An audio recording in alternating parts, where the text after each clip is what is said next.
It was in the early summer of 1998 that four young, denim-clad Dublin lasses first cast their magical spell over the pop charts, with a unique blend of music, dance and a fresh style. They soon discovered that they'd created a potion that was guaranteed to bring them fame and fortune, a formula that would enable them to entrance millions of fans. The initial ingredients for this recipe were twin sisters Adele, Claire, Christina Edwina, and Kiwi Jane Elizabeth Annie Lynch.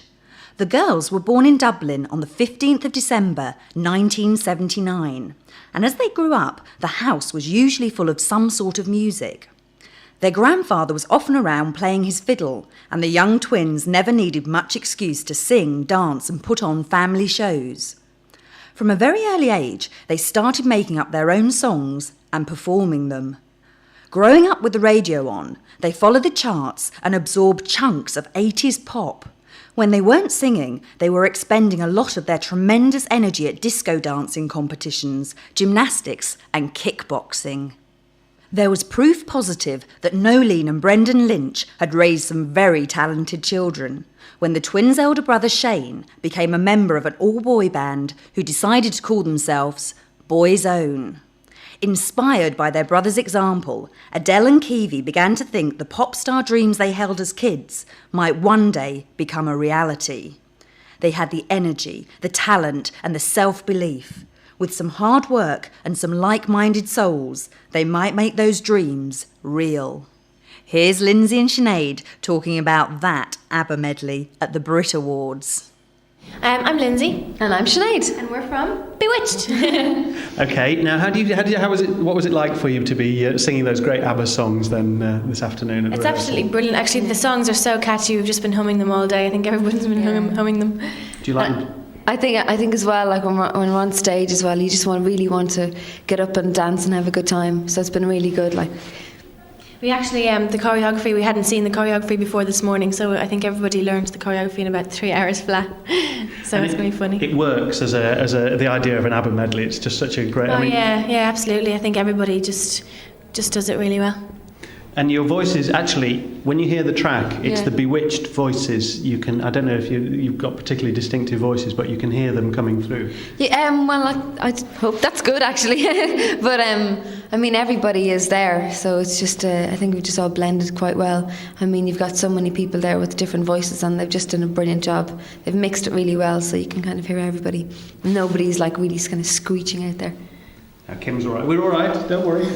She's like your mother, isn't she? Yeah, absolutely. And, I mean, what about nerves on the night? Because, the rehearsal's one thing, but actually performing in front of all the industry and so on. Yeah. I think we're just going to be excited, really. Yeah. I mean, we're going to try and do the choreography over again, so we're really comfortable. But I think, it's such a big event that we're just going to go out and have a good time. I think, the main thing is to have a good time because, there's... Like, how many acts? There's 4 or 5 acts and we're all just on stage together and it's not every day you get a chance to do that, so we're just going to get out there and have fun. But the Bjorn from ABBA is going to be there on the night. Maybe. There's rumours about them appearing, so we don't know whether or not they're definitely going to be coming.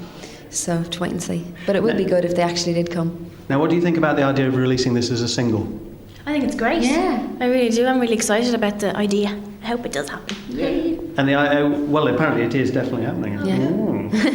You know more than we do. And it's for the Brits charity, which that's is right. a good idea. Cool, that's brilliant. I mean, you approve of that idea, don't you? Yeah, absolutely. Yeah. And the idea of you all probably have to get together again to do this on Top of the Pops. Oh, that'd be brilliant. That'd be a laugh, actually. That'd be really good fun. Excellent. It might have been fate.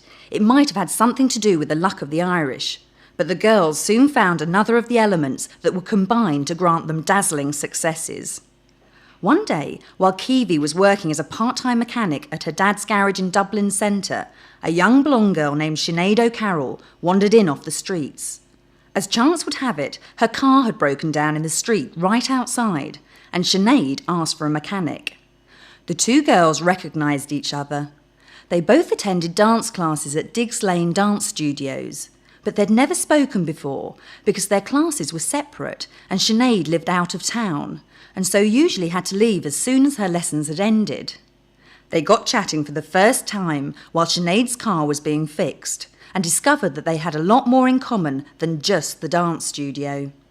Sinead Maria O'Carroll shared the twins' love of music and had studied piano from the age of 7, going on to study dance and performance. She also shared their drive and ambition. The first record she ever bought was Fame by Irene Carr. Sinead hit it off musically and socially with Kiwi, and the very next day, Kiwi introduced her to Adele. Now there was definitely something brewing. The girls called themselves Desire and decided to work at making music together. They found a fourth member soon after when Kiwi got talking with a girl she met at kickboxing. Lindsay Gale Armau was a year younger than the twins, a bubbly presence whose mother was Irish and whose father was Greek. She hit it off with the others immediately, another like-minded pop fan with dreams of a musical career. She was already an accomplished musician, having learned the piano at 7 and the guitar at 13. Together, now as a coven, the girls began writing songs and toying with various names for the freshly formed four-piece, including Sister and Sassy. It takes a lot of hard work to turn big dreams into reality, so the girls knuckled down. They played and rehearsed in the Diggs Lane studios, a place where the twins' brother Shane had also spent many hours. They had a cheap tape machine and spent more hours at Sinead's flat working out tunes. Even at this early stage, they must have been doing something right, because Sinead's neighbours would often bang on the walls, not to complain, but to ask them to turn the music up. If the days were fine, they could sing and work out dance routines in St Stephen's Green Park in Dublin town centre. One day, an Irish TV crew visited the group's rehearsal space and filmed them for a documentary. The producers were so impressed that 2 weeks later, the band were invited to play live on the show. They knew now that their hocus pocus might really work and made a big decision: to leave their day jobs behind and go all out for music. They relocated to England and hit the recording studios.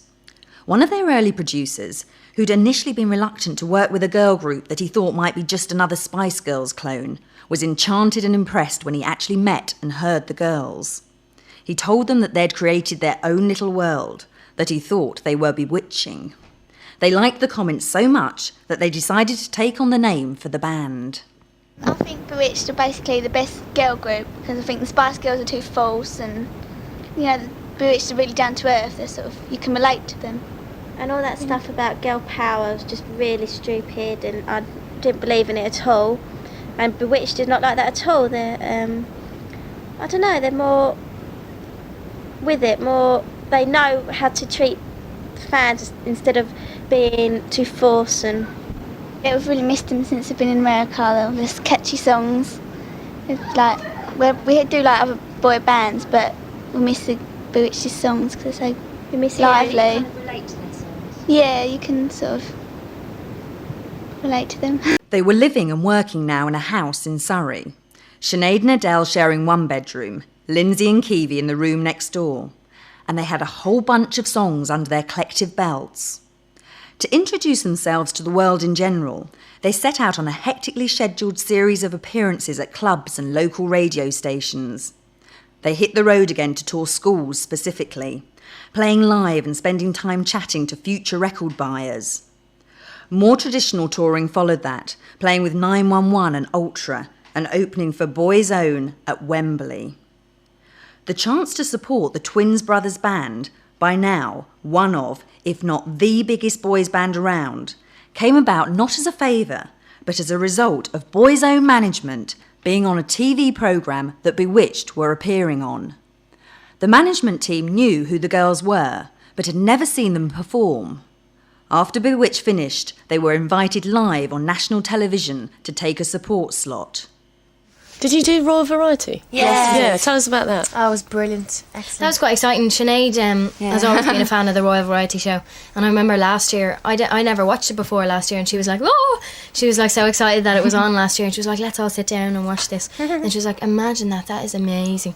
And this year I was like, Sinead, we're on it, and she was chuffed. It's a brilliant show to do, and we did a medley of our songs. We did a medley of C'est La Vie, Roller Coaster, To You I Belong, and another track on the album which is called We Four Girls, so it was brilliant. And then we met Charles afterwards, and he was really sweet as well, and he said that he loved our set and he likes the Irish music, and so he was really, really nice. Yeah, did he have a good chat to you? He did actually, he did. He was very, very nice. He was asking us where we're from and just general chit chat. But he was very nice. Did you go meet like Spice Girls and everyone backstage? I mean, We'd do you meet... already met the Spice Girls at the MTV Awards in Milan. Well, we met Melty and Emma. Yeah, 2 of them. And they're really sweet as well. They're lovely, really lovely. So there's no kind of all this daft rivalry that you get in the papers and stuff? No, I think, the rivalry comes from the press, because they expect you to be rivals. But we're not like that to anybody that's out now, because they're working just as hard as we are, so we're just up for everybody. We're all in the same boat. Exactly.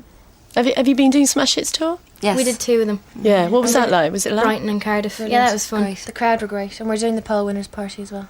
You looking forward to that? Yeah. Yeah, that's going to be a bit of a mad day. That's another thing, actually, you always watch on the TV and go, oh, imagine. So the last week's been pretty hectic. Yeah. I mean, were you sat there last year watching Poll Winners thinking, oh my God, that's fantastic. Will we ever get there? And then suddenly... We never dreamed that it would be on a year later, like, not at all. Okay. Is there anyone you particularly want to meet or work with, or...? Not at the moment, actually. At the moment, we're just concentrating on Bewitched and, or maybe in the future somewhere along the line, but not right now. By now, their energy, optimism and talent had definitely got them noticed, and it was time to release a debut single. C'est la Vie hit the shops on the 25th of May, 1998, and within the first week, it had shot to the top of the charts. Bewitched were with their producer and manager when they heard the news. The same evening, they went out on stage in Southampton, and DJ Dr. Fox announced to a crowd of 60,000 people that the band were number 1. The audience were as ecstatic as the girls themselves. Do you feel famous? Not really. Absolutely. Only messing. I think you don't feel different when you're famous. Things are different, obviously, because you get a lot more busier and a lot of people know who you are and stuff. But as regards feeling famous, you just feel exactly the same as you did. I think famous is basically just people noticing who you are, like, and people actually do. Yeah. So.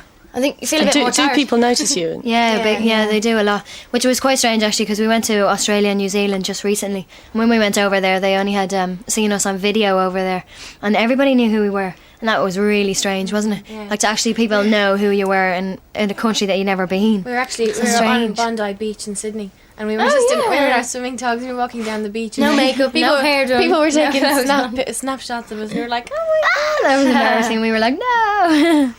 That must be pretty weird. No, it was really weird actually. And we were watching some skateboarding guys doing their skateboarding, and one guy did a somersault, I think, on a skateboard, and we all clapped, and he goes, it's not as good as your music, and we were all, we all just went red. Their record company, Epic, celebrated with a party for them at Planet Hollywood. At an astoundingly early age, the girls had achieved remarkable success. Only 7 other bands had ever scored number 1s with a debut single. Bewitched were the youngest girl group ever to have the top spot. In the first few weeks of release, C'est la Vie was outselling by double some of its nearest rivals, eventually notching up sales of 800,000 and remaining in the top 10 for 9 weeks. It also reached number 1 in Ireland, New Zealand, and was a massive hit in Australia.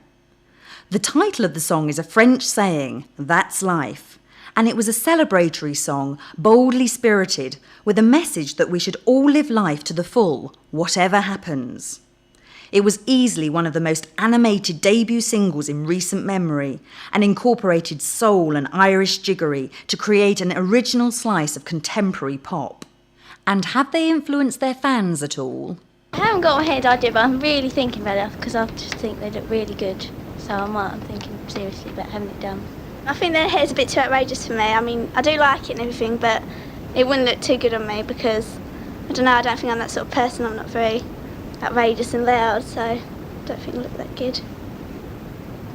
Hair colouring is really coming, and I've already had mine done. I've had red streaks put in my hair, and that's because of Bewitched, because I really like their hairstyles. I haven't got it done yet. I haven't got my hair dyed, but I'm really going to think about it. I've been thinking about it lately, so I might do that. So how much denim have you got on your wardrobes then? Oh, loads. My whole wardrobe's practically denim now. Since Bewitched, they've just brought denim back, and it's just really good. I just love it. Me too. I've got like, jean jackets, jean pedal pushers, jeans. I've got loads of it. It's really comfortable to wear, and it looks really good. Yeah, so far I've got jean jackets. I've got whole selection, like different colours. I've got jeans, skirt, loads of things. So, what's your name? Patrick, and I'm 13.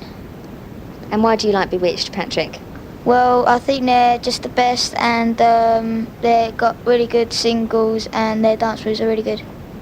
Which is your favourite single? I think it's Roller Coaster, because I like the way they dance and everything. And I've seen the video, which is very good. And do you like the way they dress? I think it's alright, yeah. Do you fancy any of them? I quite like Kiwi, but the rest are alright as well. My name's Raymond and I'm 13. Raymond Bro. And so what's your favourite member of Bewitched? Well, Ideal, I think. Why is that? Because I just like the way she dances and the way, and I like her clothes and her face. Good personality. Do you think they're good fun? Yeah. They come across as being quite fun, don't Yeah. you? Don't just talk a bit. Which is your favourite single? Probably C'est La Vie. It's just like just gets you dancing really. I first saw Bewitched at Party in the Park last year, and that's when I first began to really like them. And I think they've achieved so much in a year with their music, and they've become more popular. And all the music and songs have gone at #1. That shows that how much effort they've put in, how popular they are with everyone, with all generations. As I even catch my mum singing the songs. The hit video that accompanied the single was another Technicolor breath of fresh air and allowed the group to show off some genuine Irish dancing. Sinead had learnt Irish dance as a youngster, mostly for her own enjoyment, but well enough to have entered all-Ireland competitions and even go abroad with it.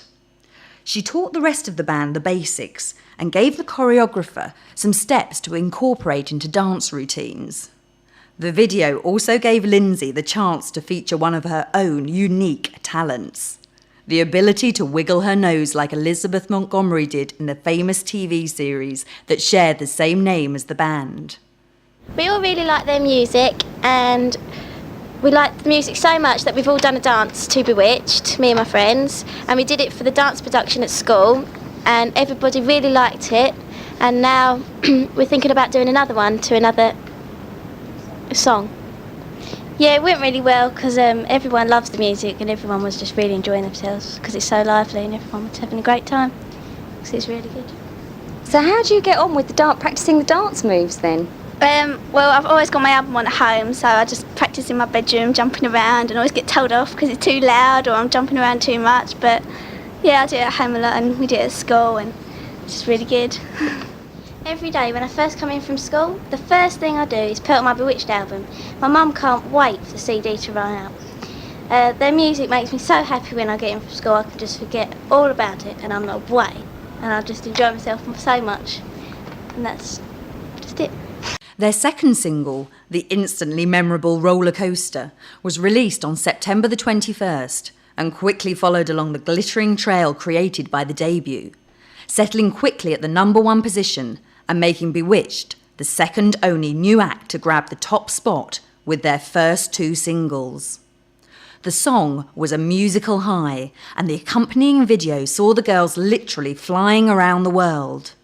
In real life, they were on a similar journey, playing radio roadshows all over England, putting finishing touches to their debut album and making appearances in Sweden, Holland, Italy, France and Belgium. Now, I know you don't like talking about the charts. Here we go again. But here we go again. What do you reckon to the Christmas #1? We don't reckon, Kate. As we said before, we don't, what's the word? Expect anything. We don't expect anything of the song. We just have hopes for it, and fingers crossed it'll do well. But you're hopeful then, but...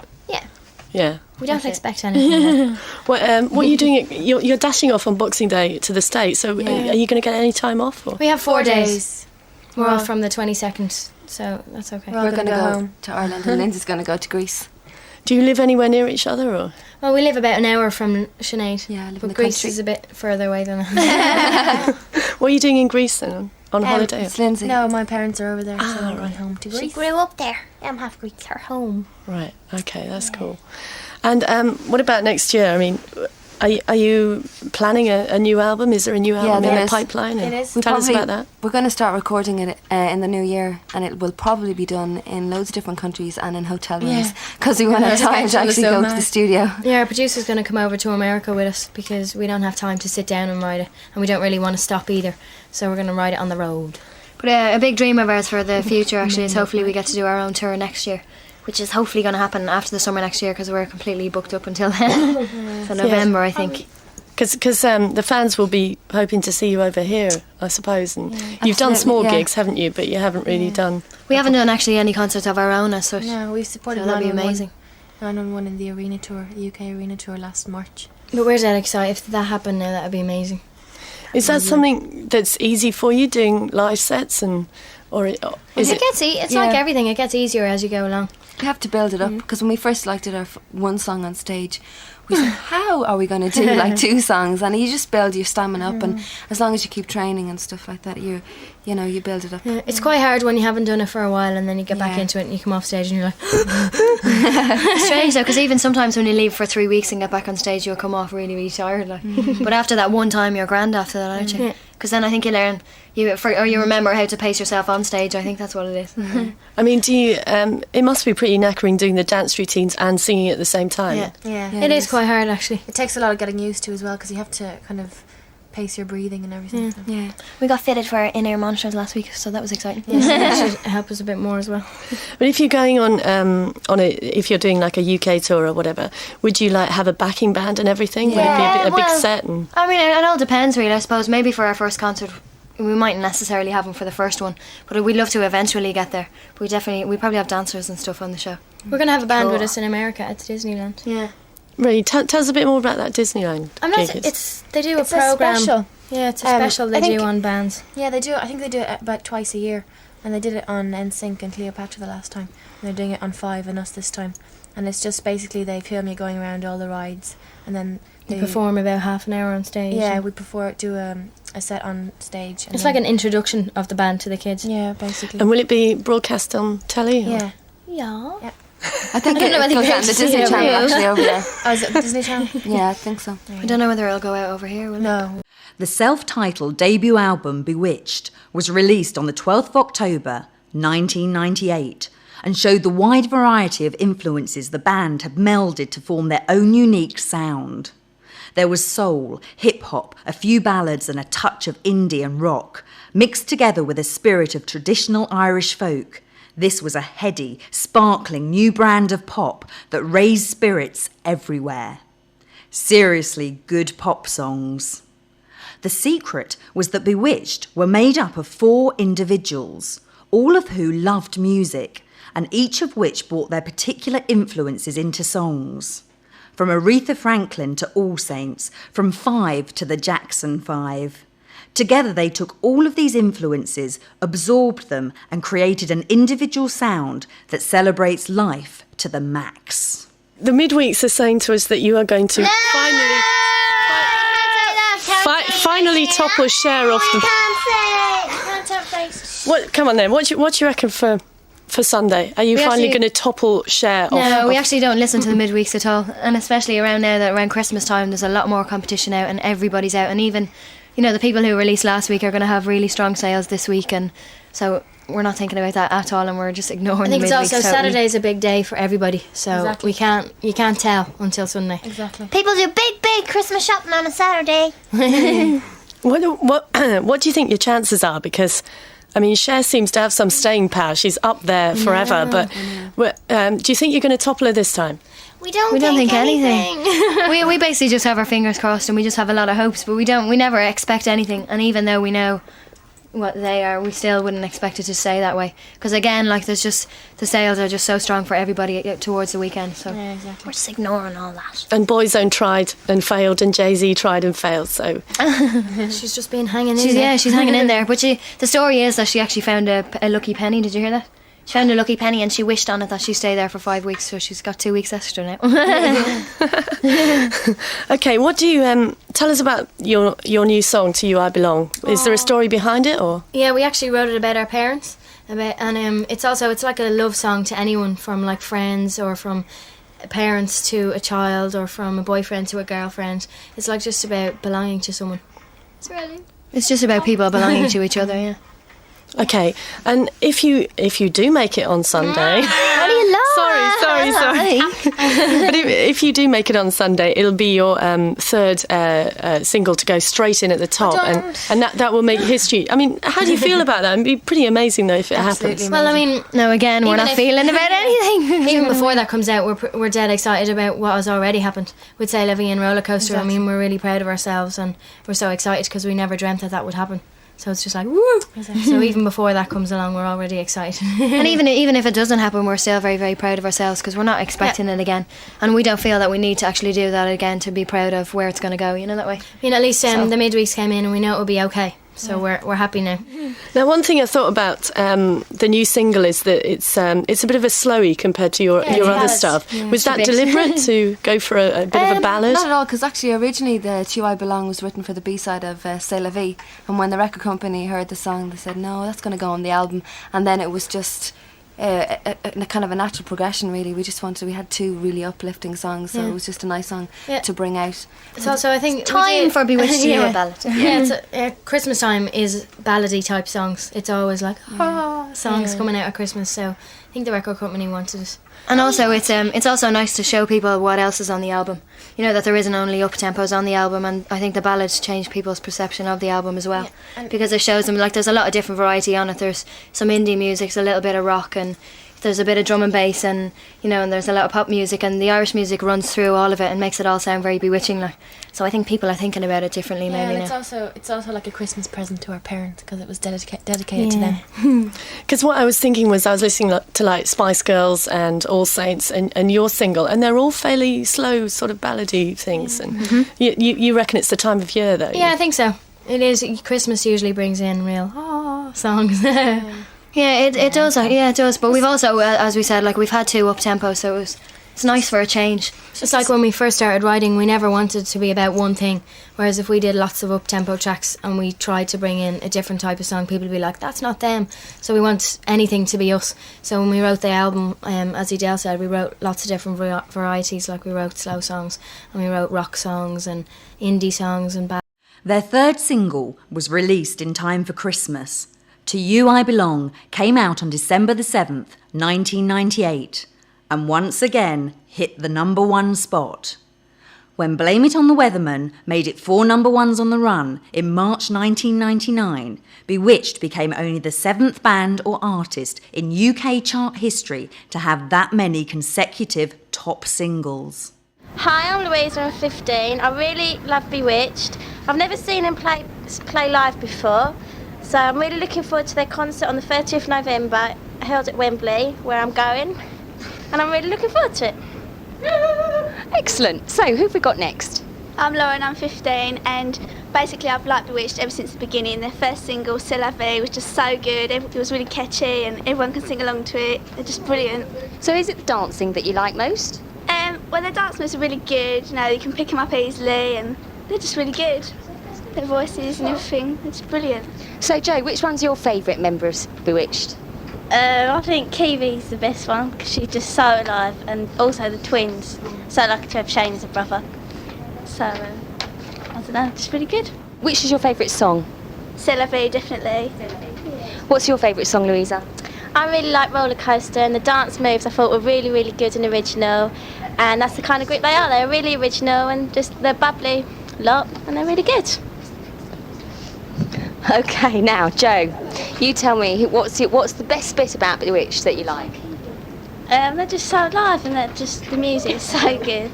Does their music make you feel happy? Yeah, it's definitely happy music. And just like makes you want to dance. Makes you want to dance, and you're just like, wow.